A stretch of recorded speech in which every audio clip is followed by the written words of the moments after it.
Hello friends, welcome back to my channel. ഇന്ന് ഞാൻ നിങ്ങൾക്ക് ഇവിടെ ചെയ്ത് കാണിക്കാൻ പോകുന്നത് അറബിക് ഡിഷായ തരീദിൻ്റെ റെസിപ്പിയാണ്. നല്ല ടേസ്റ്റി ആയിട്ടുള്ളൊരു അറബിക് ഡിഷാണ്. ഇത് ഒരു പ്രാവശ്യമെങ്കിലും കഴിച്ചിട്ടില്ലാത്തവർ, ഈ അറബി നാട്ടിൽ പണിയെടുക്കുന്നവരും ഇവിടെ വന്നിട്ടുള്ളവരൊക്കെ ഒരു പ്രാവശ്യമെങ്കിലും ടേസ്റ്റ് ചെയ്തിട്ടില്ലാത്തവരായിട്ട് ആരും കാണില്ല. അപ്പോൾ ബീഫ് വെച്ചിട്ടുള്ള തരീദിൻ്റെ റെസിപ്പി എങ്ങനെയാണെന്ന് നമുക്ക് നോക്കാം. ഇതിലേക്ക് ആവശ്യമായിട്ട് ഞാൻ ഇവിടെ എടുത്തിട്ടുള്ളത് ബീഫാണ്. മട്ടനും ചിക്കനിലും ഒക്കെ നമുക്ക് ചെയ്യാൻ പറ്റും ഈ റെസിപ്പി. ഇപ്പോൾ ഇത് ഞാനിവിടെ എടുത്തിട്ടുള്ളത് ബീഫാണ്. പിന്നെ കുറച്ച് വെജിറ്റബിൾസും നമ്മൾ ഇതിലേക്ക് ചേർക്കുന്നുണ്ട്. Potato, tomato, capsicum, carrot, brinjal, നമ്മുടെ കൂസ, സിക്കിനി എന്ന് ഇംഗ്ലീഷിൽ അറിയപ്പെടുന്ന കൂസ, ഇത്രയും വെജിറ്റബിൾസൊക്കെ ഞാൻ ചേർക്കുന്നുണ്ട്. ഇനി നമുക്കിതിലേക്ക് മെയിനായിട്ട് വേണ്ടത് ഈ ഒരു ടൈപ്പ് റൊട്ടിയാണ്. ഇത് നമുക്ക് എല്ലാ സൂപ്പർ മാർക്കറ്റിലും ഒക്കെ ഇവിടെ അവൈലബിൾ ആയിട്ടുള്ള സാധനമാണ്. ഫ്രഞ്ച് ക്രീപ്പ് എന്നറിയപ്പെടും, അറബിയിൽ റിഗാഗ് എന്നും ഈ ഒരു സംഭവം നമുക്ക് ആവശ്യമാണ്. നമുക്ക് ഈ ബീഫ് വെച്ചിട്ട് ഒരു ഗ്രേവിയാണ് റെഡിയാക്കാനുള്ളത്. നമുക്ക് അതിനായിട്ട് കുറച്ച് ഉള്ളിയൊക്കെ വഴറ്റിയെടുക്കണം. ആദ്യം ഒരു 2-3 ടേബിൾ സ്പൂൺ സൺഫ്ലവർ ഓയിൽ ഒഴിച്ചു കൊടുക്കാം.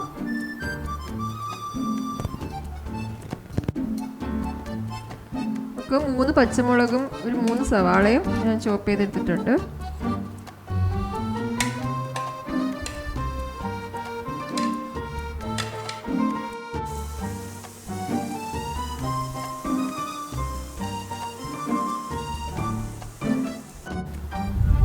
ഇതൊരു കഷ്ണം ഇഞ്ചി ചെറുതായിട്ട് ചോപ്പ് ചെയ്തെടുത്തതാണ്, അത് നമുക്ക് ചേർക്കാം.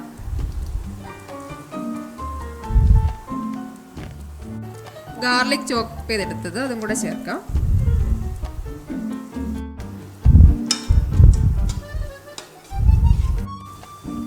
ഇതിപ്പോൾ ഒരു ടൊമാറ്റോ ഞാൻ ചെറുതായിട്ട് കട്ട് ചെയ്തെടുത്തതാണ്, അതും കൂടെ നമുക്ക് ചേർക്കാം.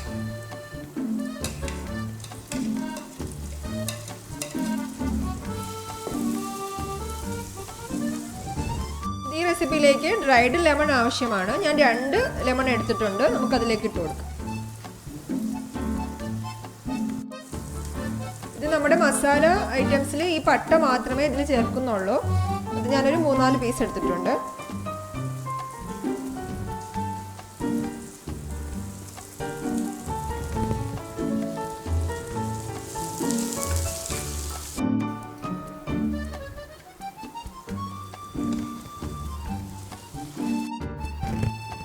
അപ്പോൾ അതേ സമയത്ത് തന്നെ നമുക്ക് കുക്കറിലിട്ട് ബീഫ് നന്നായിട്ടൊന്ന് വേവിച്ചെടുക്കണം. മഞ്ഞൾ പൊടിയും ഉപ്പും ഞാൻ കുറച്ച് 1/2 കപ്പോളം വെള്ളവും ഒഴിച്ച് വേവിക്കാൻ വെക്കുകയാണ്.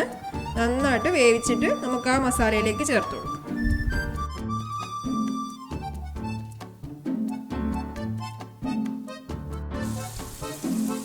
നമ്മുടെ ഉള്ളിയും തക്കാളിയും വെളുത്തുള്ളിയൊക്കെ നന്നായിട്ട് വഴണ്ടി വന്നിട്ടുണ്ട്. നമുക്കിനി മസാല പൊടികളൊക്കെ ചേർക്കാം.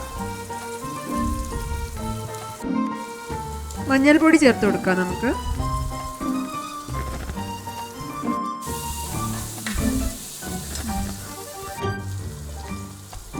മുളക് പൊടി ഇട്ട് കൊടുക്കാം. 1 ടേബിൾ സ്പൂൺ മുളക് പൊടി ചേർത്തിട്ടുണ്ട്. ഒരു 1/4 ടീസ്പൂൺ കുരുമുളക് പൊടിയും കൂടെ ഞാൻ ചേർക്കുന്നുണ്ട്. നമുക്ക് വേണ്ട മസാല ഇതാണ്, കബ്സ മസാല.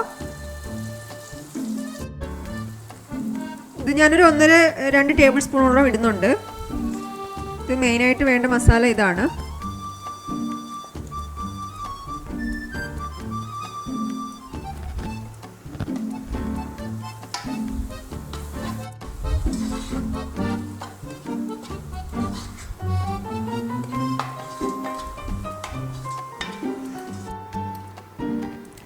നേരത്തെ വേവിക്കാൻ വെച്ച ബീഫ് നന്നായിട്ട് വെന്തിട്ടുണ്ട്. നമുക്കത് ഇതിലേക്കൊന്ന് ചേർത്ത് കൊടുക്കാം.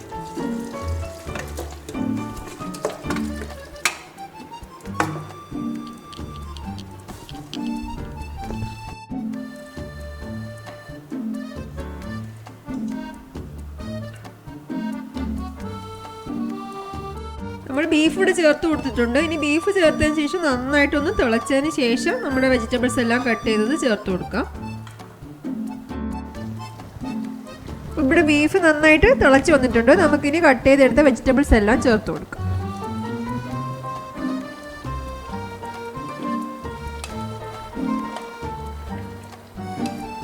വെജിറ്റബിൾസ് ഒന്നും ഒരുപാടൊന്നും കുക്കായി പോണ്ട. ഇതിൽ വെജിറ്റബിൾസിൽ ഞാൻ ബ്രിഞ്ചാൽ മാത്രം കട്ട് ചെയ്തതിന് ശേഷം കുറച്ച് സമയം വെള്ളത്തിലിട്ട് അതിൻ്റെ കറയൊക്കെ പോയതിന് ശേഷമാണ് ചേർത്ത് കൊടുത്തിട്ടുള്ളത്. അല്ലെങ്കിൽ നമുക്കിതുപോലെ നല്ല വൈറ്റ് കളറിൽ കിട്ടൂല. ഇതിൻ്റെ നന്നായിട്ട് കറ പോയെങ്കിൽ നല്ല വൈറ്റ് കളറിൽ തന്നെ ഇരിക്കും. നമ്മൾ ഈ ചേർത്ത് വെജിറ്റബിൾസും കൂടെ ഒന്ന് കുക്കായി കിട്ടുന്നതിനായിട്ട് നമുക്കൊന്ന് മൂടി വെച്ച് വേവിച്ചെടുക്കാം.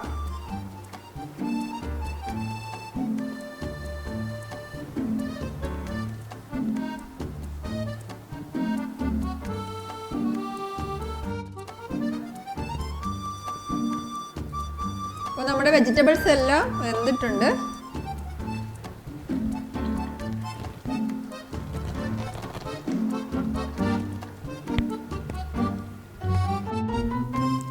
നമുക്ക് റിഗാഗ് സെറ്റ് ചെയ്തെടുക്കാം.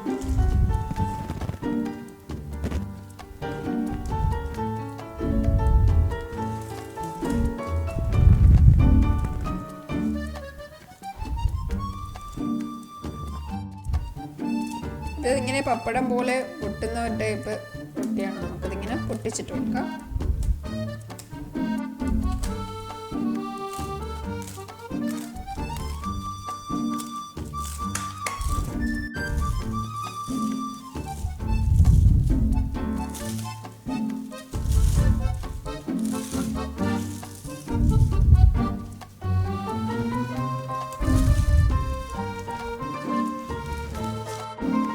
നമുക്ക് കറിയും ബീഫും വെജിറ്റബിൾസും എല്ലാം ഇതിലേക്ക് ഒഴിച്ചു കൊടുക്കണം.